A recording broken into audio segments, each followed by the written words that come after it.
Sige mga tao. Kamakailan sinabi ng leader ng oposisyon ng Australia na si Angus Taylor na unahin natin ang mga pagpapahalagang Australiano sa pulisya ng imigrasyon. Ngayon, buong pagmamalaki naming ilalagay sa puso ng pulisya sa imigrasyon ang mga pagpapahalagang Australiano. Tatlong pangunahing haligi ang pulisiya namin para itaas ang pamantayan sa imigrasyon. Una, inuuna ang mga pagpapahalagang Australiano. Pangalawa, isinasara ang pinto sa mga taong umaabuso sa ating sistema ng imigrasyon. At pangatlo, hindi pinapapasok ang mga radikal. Tulad ng dati, ang mga woke na kaliwa na may makukulay na buhok at singsing sa ilong ang agad na pinaghihinalaan. Ngayon, biglaan nilang tinatanong, ano ibig mong sabihin sa pagpapahalagang Australiano? Ano ang mga ito? Iyan ba ang ibig mong sabihin pagpapahalagang Australiano? Ang malasing sa pub o bubugin ng asawa o kasintahan? Hindi ba't nakakagulat yon? Katuwing pinag-uusapan natin ang Australia o Britain o ang lokal na kultura roon, ang pinakamasamang bahagi ng lokal na lipunan ang ipinapakita ng mga taong ito. Parang may nagsasabing walang problema sa Australia o Britain. Pero kailan pa naging ibig sabihin ng pagkakaroon ng mga problema sa sarili mong lipunan na pwede mo nang papasukin ang ibang kultura na may sarili ring mga problema? Na maaring mas malala at mas seryoso pa kaysa sa mga problema natin sa simula pa lang. Oo, may problema sa alak, sugal, karahasan sa tahanan. Lahat ng mga ito ay wala kumpara sa mga problema ng ibang kultura. Kaya ano ba ang mga pagpapahalagang ito? Panuurin mo itong video na ito. Isang lalaking pulako sa Southampton. Hindi ko nakita ang parteng ito ng Southampton. Nagrereklamo ba siya sa dumi sa tabi ng eskinita?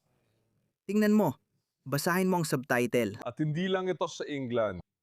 Hindi mo talaga maiisip ito, mga kaibigan. Ika-21 siglo na. Pakistan ba ito? Ano ba to? Walang tiyerada ba, chuj? Wala rin kurba. Sinasabi pa niya na ang legal na pagtatapon ng basura ay krimen. Pinakamataas, 50,000. Ano nangyari yun, kurba? Wala na mapakayan kahit sino. Doon lang may matiketo sa nauchi. Sayang nga eh. Tingnan mo yan. Tingnan mo kung gaano karaming tiket. Wala talaga silang pake. Hindi ito Jalalabad, kurba. Kalivas yan sa mga pagpapahalagang British. Illegal na pagtatapon ng basura, pagtatapon, pag-iitsa ng basura, pareho lang yan kahit saan. Tanungin lang kita. Kung ganito nila tratuhin ang sariling lupa, anong dahilan para isipin mong igagalang nila ang lupa mo pagdating dito? Kapag kunti lang ang dumarating, kaya pa kontrolin. Pero kung magdala ka ng 10, 15, o 100 Pakistani o Indian, hindi natin agad napapansin ang pagkakaiba. Pero kapag nagsimula ka ng magdala ng mga taong ito ng maramihan, nagsisimula silang tumira sa sarili nilang mga komunidad at ginagawa nila ang gusto nila. At pagkatapos, ginagawa nilang katulad ng ipinakita ko sa iyo ang mga komunidad na iyon. Iyan ang ibig kong sabihin sa mga halaga. Pero sa hindi malamang dahilan, hindi maintindihan ng kaliwa yon. Hayaan mong ipakita ko sa iyo ang isa pang larawan kung anong ibig nating sabihin sa mga pagpapahalagang British o Kanduranin. Isa sa mga halagang yon ay maghintay ng iyong turn, pumila ng maayos. Tingnan mo ito. Hintuan ito ng bus sa Inglaterra. Hindi ito pulang bus, kaya alam kong iba-iba ang kulay ng bus sa labas ng London. Hindi ko alam anong lungsod, pero Inglaterra pa rin. Tingnan mo. Sakay na, sakay na. Sumuko na ang kawawang puting lalaki. Sabi niya, ano ka mo? Parang buwis ito, alis na ako. Mas pipiliin ko ng maglakad kaysa manatili dito. Tingnan mo to. Nakakalungkot to mga pare. Ay, hindi ko alam kung nasaan yon. Coles Hill. Sige, saan man yon, may magsasabi sa akin sa comments. Tignan niyo yan mga pare. Ay, sinusubukan pa rin ng puting lalaki. Tinatry pa rin niya. Bakit mo kailangan gawin yan? Diyos ko. Hindi ko alam kung nasaan yun. Nakapasok siya sa ilalim ng braso niya. Pati nga yung pila, nilaktawan niya. Hindi pare. Alam mo, iiwan ko sana siya. Hindi maintindihan ng mga walkie. Anong ibig mong sabihin sa Australian values? Wala pa akong nakitang Aussie o Brit na umasa ng ganito. Pero nakita ko na ang ganitong eksena sa England. Parang, ano ba yan? Bahala na, alis na ako. Maglalakad na lang ako.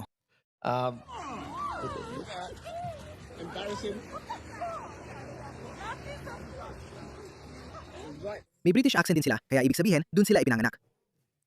Kaya ipinapakita niyan na may mga kultural na halaga at gawin na lampas pa sa lugar ng iyong kapanganakan. Wow. Sige, may ilan pa ako. Ano pa? Meron tayong pagkatapon ng basura kahit saan. Wala tayong respeto sa patakaran. Walang pumipila o bumubuo ng linya. Ano pa? May ipapakita pa ako sa iyo. Tingnan mo ang mga matitinong kabataang Brito na ito. Natakot sila. Tingnan mo ito. Pulis ba yan? Diyos ko, ayaw niyo makisali. Tingnan mo ito. Tingnan mo ito. Pulis siya. Naku, grabe. Tingnan mo. Palaruan ng bata, isang theme park.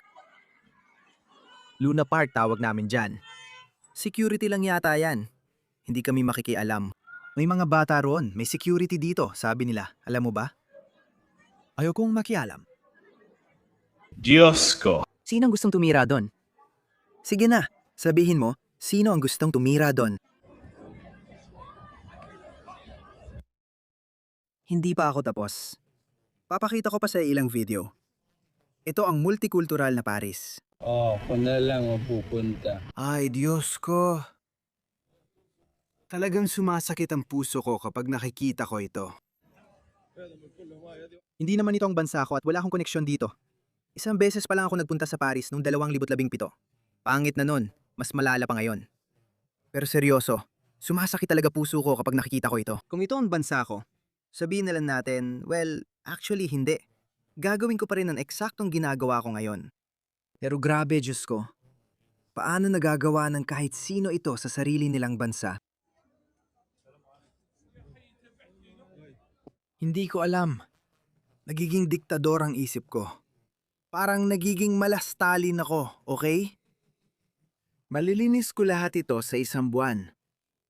Kaya ako naman, may mga ideya ako, pero hindi ko muna ito pag-uusapan. Siguro ganun ang sistema. Sa tingin ko, kailangan natin ng malakas na pinuno, isang diktador. Isang buwan lang, 6 na buwan, pinakamatagal na. 6 na buwan, pinakamatagal na. Malilinis ang Europa, Diyos ko. Tingnan mo, nasaan ang mga Pranses? Pakita ko pa sa'yo. Tingnan mo, may mga Muslim asylum seeker sa Pransya na gustong sirain ang piano. Nasa loob sila ng isang hotel.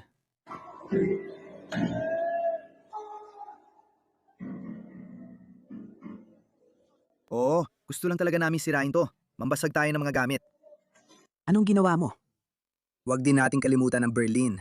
Tingnan mo, Berlin. Ito ang Alemanya. Diyos ko, tingnan mo to. Anong nangyari mga pare? Anong nangyari talaga? Sino ang gagawa nito sa sarili nilang bansa? Hindi na natin ito pwedeng baliwalain ngayon. Kapag sinabi nating mga pagpapahalagang Briton, Australiano, Amerikano, o iba pang lokal na pagpapahalaga, malinaw na makikita mo ang iyong bansa. Bago at matapos dumating ang mga tao na may ibang pagpapahalaga, ipinakita ko lang sa'yo. Walang matinong tao ang makakatanggi sa nangyayari. Ito ang hindi maiisip na kamatayan ng kanluran. Alam kong kahit ang mga demographyang ito, hindi pa nila nasasabi ang lahat. Halimbawa, ang United Kingdom ay 7% puti sa kasalukuyan. Pero kapag hinati mo pa ito ayan sa edad, sa tingin ko, ang United Kingdom ay 55% puti. Wala pang 25 o parang ganon. Ibig sabihin, sa susunod na 20 taon o mga ganoon, magkakaroon ng ganap na pagbagsak ng demografiya. Ang ipinakita ko ay mangyayari pa ng 100 beses. At 2 opsyon, sumuko at mamatay o lumaban. May kutob ako na may paglaban na paparating. At hindi yun magiging maganda.